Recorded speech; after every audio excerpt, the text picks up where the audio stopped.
Ang Pilipinas lang po ang foolish enough. Ano bang English translation ng foolish enough? Tatanga-tanga. At pinayagan ang pagdating dito sa Pilipinas ng middle-range missile launcher na dahil na kamuntik na tayong magkaroon ng nuclear war nung panahon ni JFK. Ngayon po ang unang-unang nagsalita laban dyan, yung ambahador ng Russia, hindi po sa Pilipinas, doon pa sa Amerika. Na talagang yan po ay magdudulot na naman ng arms race sa buong Asia.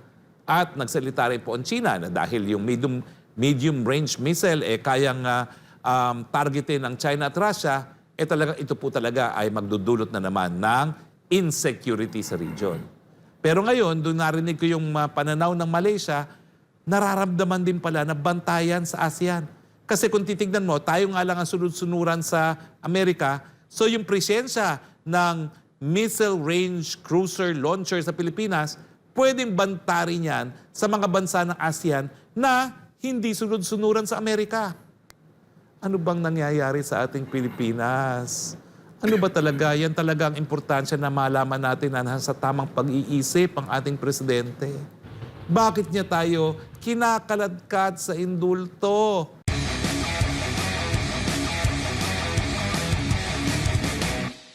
Ang balita pupunta pala rito yung Ukrainian president na si Zelensky. Well, alam niyo itong si Zelensky, may kontrobersiya din dahil gumagamit daw ng pulburon. Bakit kaya pupunta rito? Ganon. Meron ba silang party? Baka mas masarap yung pulburon dito sa ano. Ewan ko. Pangalawa, ay alam niyo naman ang Ukraine, no? Diyan po ngayon naglalabanan ang mga puwersa ng Amerika at Russia. Ginamit nilang theater of war. Mukhang ganun din mangyayari sa Pilipinas. So talagang dapat po magpulong. Dahil marami silang commonalities ni Zelensky. Hindi ko lang po alam kung kasama dyan yung alam nyo na, yung paggamit ng, wag na nating banggitin, di ba? Alam na this. Oo, may party sila. Okay. Pero at saka, kapwa theater of war ang mangyayari sa Pilipinas at the rate we are going pagdating po sa higwaan sa China. Ang nakakatawa nga hindi ko maintindihan ngayon kung paano pa talaga magbabago ng posisyon. Alam mo, yung nanood ako ng Al Jazeera, alam mo talagang panuorin niyo po yung Al Jazeera. Yan po ang balanse talagang pagbibigay ng balita. May isang Malaysian doon, ang sabi niya, hinahanap ko nga yung video wala doon sa website ng Al Jazeera, pero narinig ko yun. Kinahihiya namin ng Pilipinas dahil sa kanyang posisyon na sunod-sunuran sa Amerika. Kinahihiya daw ang Pilipinas ng ASEAN dahil tayo lang daw po ang sunod-sunuran sa Amerika. Totoo po yun, ha? Tayo lang talaga ang nagpapautos sa mga Amerikano. Pinagagamit natin ang basa militar at yung aking artikulo po, itong Sabado, tumawag sa akin na napakadaming senador. Naku po, bagamat nakita nga natin sa pahayagan, yung balita na nag-deploy dito sa Pilipinas sa mga Amerikano ng medium-range missile launchers, hindi po nila sinabi kung anong importansya nun. Hindi po nila sinabi nakamuntik na tayo magkaroon ng nuclear war nung matapos ang invasion of pigs nung panahon ni JFK sa panig ng Cuba at ng Amerika dahil sa mga medium-range missiles. Na naging dahilan, matapos po yun, na iwasan pong aberya kasi tinanggal ng Russia yung kanyang yung mid-range missile launcher sa Cuba at tinanggal din ng Amerika yung kanyang mid-range missile launcher sa Turkey. Matapos po yun, nagkaroon ng mga tratado na pinagbabawal itong missile, yung medium-range missile na sa panig ng Russia at ng China at marami silang sinirang ganyang mga missiles. Pero umalis po ang Amerika sa tratadong yan. At ngayon po ay nakarating sa Pilipinas. At alam mo yung sabi ng mga komentaryo, ang Pilipinas lang po ang foolish enough. Ano bang English translation ng foolish enough? Tatanga-tanga. At pinayagan ang pagdating dito sa Pilipinas ng middle-range missile launcher na dahil na kamuntik na tayong magkaroon ng nuclear war nung panahon ni JFK. Ngayon po ang unang-unang nagsalita laban dyan, yung ambahador ng Russia, hindi po sa Pilipinas, doon pa sa Amerika. Na talagang yan po ay magdudulot na naman ng arms race sa buong Asia.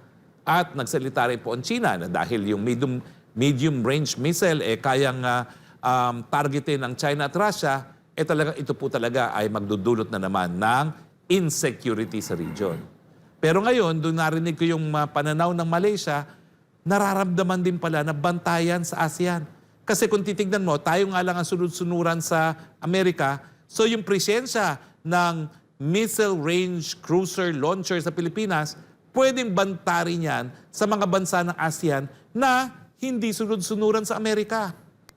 Ano bang nangyayari sa ating Pilipinas? Ano ba talaga? Yan talaga ang importansya na malaman natin na nasa tamang pag-iisip ang ating presidente. Bakit niya tayo kinakaladkad sa indulto? Sabihin niyo nga sa akin. Yun po inosente. Ewan ko kung meron tayong picture. Pero yan po nalathala sa lahat ng dyaryo, Abril. Na kabahagi ng mga balikatan, nagdala sila dito nung mid-range missile launcher. Alam mo kasi portable to Pwedeng isakay sa barko at it can reach up to 1,800 miles ata yun. No? So talagang meski hindi po yan nasa barko, pwede na po niyang marating ang China, pwede na rin niyang marating ang ilang mga syudad sa Russia. At siyempre, banta sa lahat ng bansa na ASEAN na po pwedeng targetin kapag sila itumutol sa mga Amerikano. Mantakin ninyo, kamuntik nang magkaroon ng gera nuklear nung nakaraan dahil dito sa ganitong armamento. Bakit pinayagan natin sa Pilipinas? Anong kabaliwan yan? Anong kabaliwan yan? Magkikita raw ngayong umaga si President Zelensky at si Pangulong Marcos sa Malacanang. May papakita ko sa iyo, attorney, kung ano masasabi mo dito. Yan. Akala ko kapartner sila sa... yun pala kapartner mo sa balita pala. Ayan. Pero baka meron silang common undertaking mamaya sa palasyo. Ano kaya yun? May sabi party! Sabi Let's naman party! dito ng netizen, same as useless.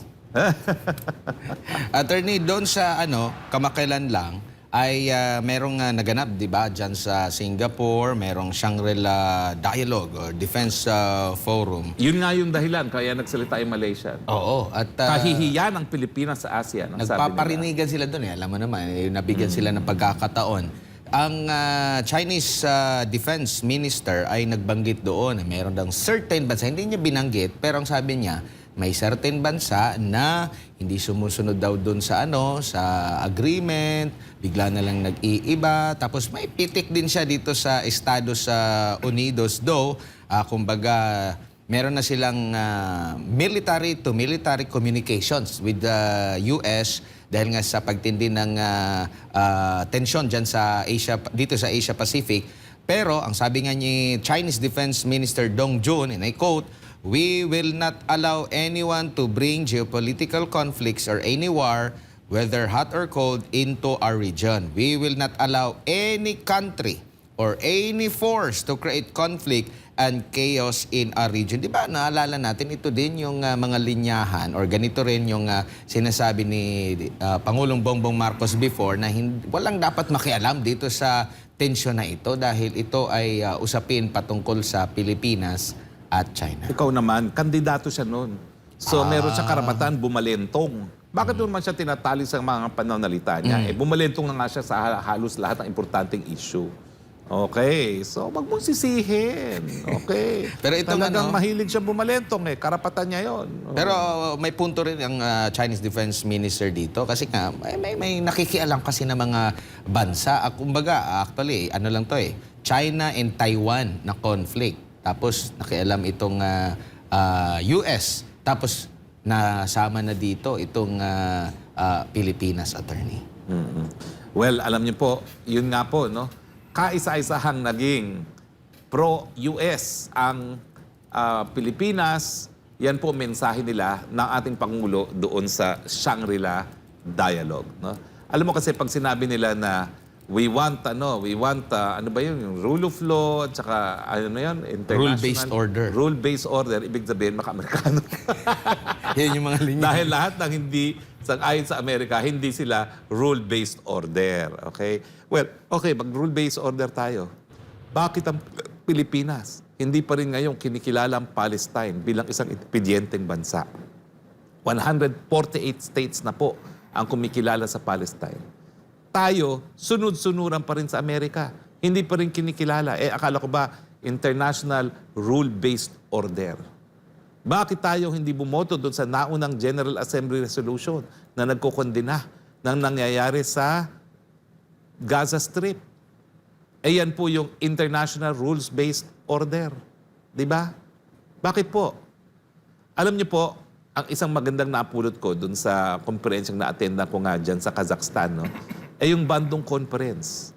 Maaga pa po, nung dekada 60, nagpahiwatig na po ng kagustuhan ang mga developing countries ng Asia at ng Africa na ayaw na nilang makisali sa hidwaan ng mga superpowers dahil tayo po ay may sariling interes. Kaya nga po kami, hindi po kami pro-China, hindi po kami pro-America, hindi po kami pro-Russia, kami po ay pro-Pilipino. Ang dapat na ating tinataguyod, interes ng Pilipino at ngayon po ang interes ng Pilipino magkaroon ng kapayapaan dahil kapag may kapayapaan, may pag-asa pong maitaas ang antas ng kabuhayan ng lahat dahilan para magkaroon ng mas maraming pagkain sa pagkainan ng Pilipino. Yan po talaga ang batayan ng panlabas na relasyon. Anong magdudulot ng mas maraming pagkain sa habang kapainan? Napakahirap ba kung intindihin yon? At napakahirap ang intindihin na kapag nagkagera, wala pong mas maraming pagkain sa hapagkainan. Yan po mangyayari sa Pilipinas. Gaya na nangyari doon sa lugar ni Zelensky na nakikiparte ngayon sa Malacanang. Nako, komento dito ng mga tao. Para saan yung pagpupulong? Wala naman daw, attorney, may pagmamalaki ang Ukraine ngayon dahil gibang-giba dahil sa gera. Ito na ba ay pahiwatig na ganun din nating sasapitin? Well, komento bukod sa social kanilang party, yun na nga po. Dahil alam niya na susunod na ang Pilipinas na maging Ukraine. Kaya siguro mag-compare sila, cards. At sabihin, huy exciting to. Madudurog na naman ang bansa mo. Kung nung pangalawang pandaigdigan-digmaan, pangalawa ka lang sa Warsaw na pinakawarak na syudad sa buong daigdig. Mangyayari na naman yan ngayon. Ano ang mai-offer sa tingin mo ng Pilipinas sa Ukraine? Wala. Di ba nangangailangan din tayo? Di ba? Ewan ko ba kung bakit nandyan ngayon si Zelensky other than para mag-party dahil meron silang parehong gusto. Baka mga investor. Ewan ko ba paano mag-investor doon. Yung Walang ekonomiya nila kamigyan doon. sa kanila. Well, anyway, sanay naman tayo sa mga pledge na hindi naman nakakarating dahil lang kaya sadsad ang stock market at bagsak ang presyo ng piso. Ano naman kaya masasabi niya ng Russian Embassy? Nako. Ay, nako, pabayaan mo na sila muna dyan. Isa pa yan. Ako, ang hindi naintindihan ng tao, hindi po tayo pro-China, hindi tayo pro-Russia, tayo po ay pro-Philippines. Ako naman, kinukondena ko ang paglusob ng Russia sa Ukraine gaya ng pagkondena ko sa paglusob ng Israel sa Gaza Strip. Bagamat sinasabi ko rin na dapat din maparusahan yung mga Hamas na nagsimula. Pero yung mga 1,000 o more or less na napatay ng Hamas, kumpira mo ngayon na umaabot na sa 40,000 na sibilyan ang namamatay ngayon dyan sa Gaza Strip. Hindi na po katanggap-tanggap yan. Dahilan kaya 148 states na po ngayon ang kumikilala sa Palestine. Hindi po kasama ang Pilipinas sa mga kumikilala sa independenteng estado ng Palestine. Wala na daw talaga sa tamang pag-iisip, sabi ni Zaria Sona. At si Eunice naman, may session daw siyang binabanggit. Wow! Hoy! Wag po kayo mag-alala, wala na kaming prangkisa na matatanggal. Ang alam ko na session nila gagawin yun, may pagpupulong. Baka yun yung Pagpupulong na session. Kanda na sila dyan sa Malacanang Ano kaya? Kasama kaya ang mapapakilala kaya ni PBBM ang buong pamilya sa session na yan? Ang sabi naman dito, kaya daw mag-uusap para at least mabigyan daw ng tips ang Pangulong Bongbong Marcos. Paano gagawin In case kapag na- talagang dinurog na ang Pilipinas ng gera? Oo. Well, kahit papaano, sana nga makakuha tayo ng katiting ng pondo na galing sa Amerika na talagang ginugugol ng mga Amerikano sa Ukraine. Pero pati si Biden, pagod na magbigay ng pera dyan Pati yung ating yung US Congress, pagod na, no? Dahil parang walang katapusan yung gera dyan. No? At ang nagbabayad Amerika. Ano kaya larawan na yan? Hindi ko maintindihan. Yan na ba yun si Zelensky? Yan yung inihintay nila Yan yung inaantay. sa Malacanang. Hindi pa dumating Oo. Saan kaya nila gagawin ang session nila, no? Kayo, ang session ay pagpupulong. Pagpupulong. Wala po kami Malacanang. usasabi dyan. Malacanang yan. Naku, oo, Malacanang yan. Alam mo yan yung lugar na Sa labas lang yan ng Malacanang eh. Oh. Na ginawa nilang puti yung wall. Dati maitim yung wall. Oo. Oo. Bakit kaya hindi nila inanunsyo ahead of time pagdating ni Zelensky? Hindi kasi kaya tinatago nila? dito lang sa meeting na dito sa Singapore lang eh. So doon na sila nag-usap parang biglaan lahat. Baka sabi, President, dumalo ka na, malapit lang yung Pilipinas sa Singapore.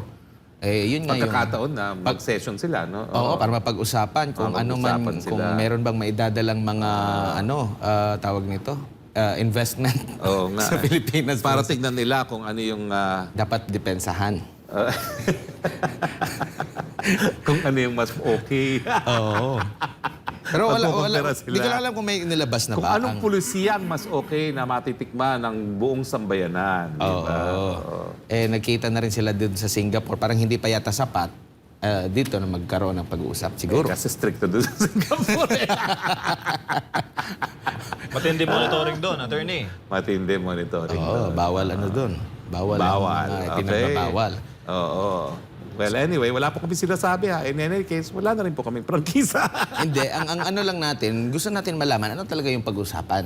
Ano talagang gagawin nila? Anong gagawin nila? Anong benepisyo na maidudulot ng Ukraine sa Pilipinas? Ay, baka magpa-pledge din sila.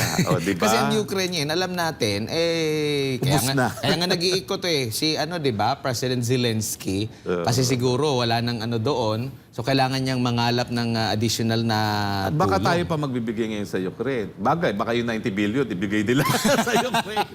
Pwede. Yung 90 billion, bigay nila sa Ukraine, di ba? Oo. Sabi dito, si Pedron James, kawawa ang Pinas. Ang leader ay tutututut. Bakit ka nagtutututut? Wala ka na naman prangkisa. Hello. Ito, attorney. Ito. Wala Dito na po kaming prangkisa, suspendido, kaya wala na po jurisdiction ng NTC sa amin. Dito sa muna tayo, attorney, sa medyo yung malapit sa bituka ng mga tao. Pausapin, dahil ang BSP po, may projection, attorney. Nasa 3.7 Dako, tumaas na naman. to 4.5% Sos Mariosep, ang projection po. Ito'y karagdagang inflation po. Ibig sabihin yung mga nakalipas na pagbagsak ng halaga ng piso, madadagdagan na naman na napakataas, 4.5% hanggang 4.5%. Wala talagang balur ang piso. Oo. Di ba? Kung isusuma total mo yung inflation na yan, napakatindi na nung nakalipas na 2 taon. So siguro kung i-add up mo yung inflation nung unang taon at pangalawang taon, halos nasa 10% na ang balor na nawala sa ating piso. Alam mo ba, ang sinasabi nila na malaking kontributor dito sa inasahang mataas na naman na inflation. Bigas at Hindi, langis. ito yung magtataka ka. Oo. Kuryente. Ay, okay. siyempre. Kuryente na puro brownout pa ngayon. Oo. Tsaka gulay. Yan daw yung nagtaas. Alam mo ba kung ano yung parang nagpapabalanse sa kanya? Dahil daw bumaba ang presyo ng bigas. Ha? Di ba? Sabi dito sa press release Yun nga ikaw kailangan sumakay ng aeroplano para makabili ng 29 pesos na bigas, di ba? Tapos pag landing dito, pagpunta doon Ubus sa na. Kadiwa, wala.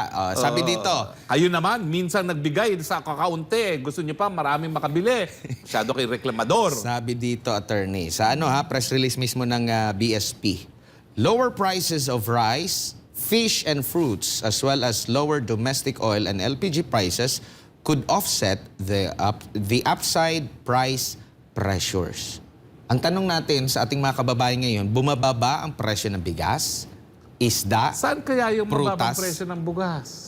Hindi natin Saan alam. kaya? Tanongin natin yung BSP. Baka imahinasyon na yan. Ha? Oo. Ano kayang kinukuha nila at meron silang imahinasyon na bumaba daw ang presyo ng bigas?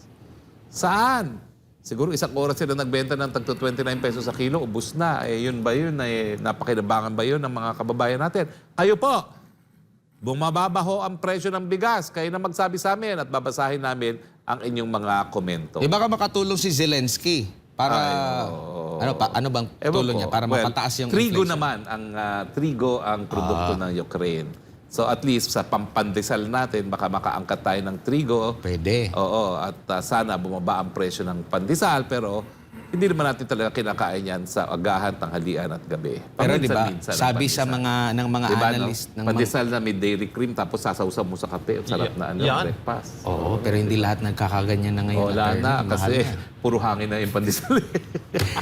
Di ba ang sabi ng mga ekonomista, mga analyst attorney, na yung pagbagsak ng ating stock exchange ay merong epekto or dalang epekto itong geopolitical conflict. Na hanggang ngayon, wala pa yata tayong nagiging resolba. Buti pa ang Estados Unidos at China nag-uusap. Di ko lang alam kung ang China at Pilipinas ay nag-uusap. Kasi ang kausap ngayon ng Pilipinas, Ukraine. Yun po nakakalungkot. Samantalang yung Amerika at China, lahat ginagawa para mag-usap, itinigil na po natin ang pag-uusap. At ngayon, talagang sinasabi na lang natin, save us, G.I. Joe. Di ba?